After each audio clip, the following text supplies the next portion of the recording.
One of my favorite videos that you've posted, obviously you have some legendary ones. You have the rock swings. You have a bunch of videos that have been clipped up, have then since gone viral. One of my favorite videos is actually a motivational piece that you made 10 years ago, talking Okay. about when you're sleeping in the McDonald's parking lot, when you're sleeping under the tarp trying to get those sunrise videos.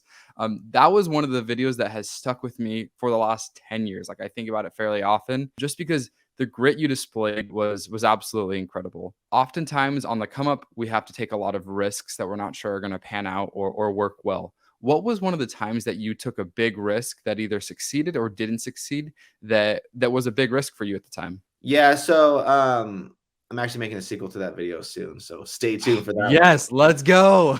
Let's go. It's gonna represent, like, the last 13 years of my life and everything I've had to, like, Okay. fight through and endure through, but, I'd say, like, earlier on, like, money was really extremely tight. I was just borrowing everyone's camera, to, like, make our YouTube videos, and then, like, once I had made some money, I took all that money, it was $14,000, and I used it to fund a Halo and live action video, and I was like, "This is gonna be huge, this is gonna blow up," and, I released it right before Christmas, like, so stoked on this video, put so much time, money, every all of my money I had into it, and it just bombed.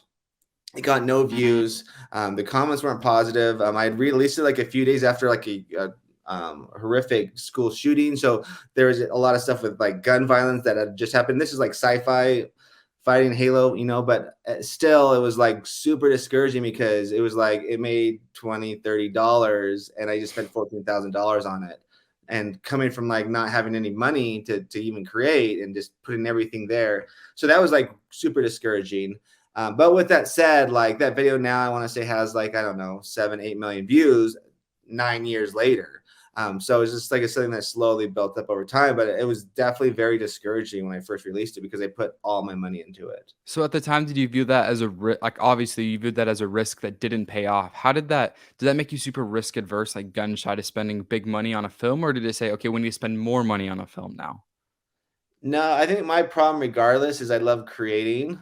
So anything I make, I put right back into it. And Okay. then it doesn't make its money back. I don't make money off it. So then in my next couple projects, they're done on a $0 budget or an extremely small budget of whatever I can scrape up.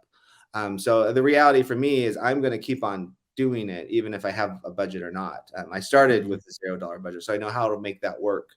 As far as like guerrilla filmmaking, doing things on a very small type budget. So for me, it's like I'm going to keep on creating, regardless if I have a budget. But it definitely like helps when I do get a budget. But I'll say one of the things I've learned is, generally speaking, the things that I do on a smaller budget usually perform the best.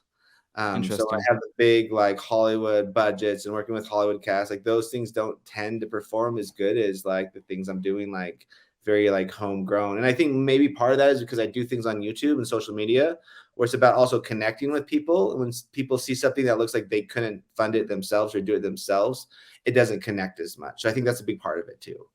Got it.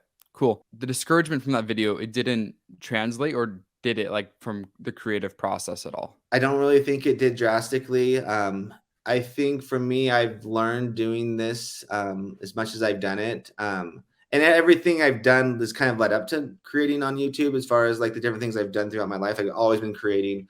But for me, it's like I've done it so many times now that I have like a thicker shell. Well, yes, I definitely like feel sad and discouraged, but I'm going to keep on creating whether it's good in people's eyes or not.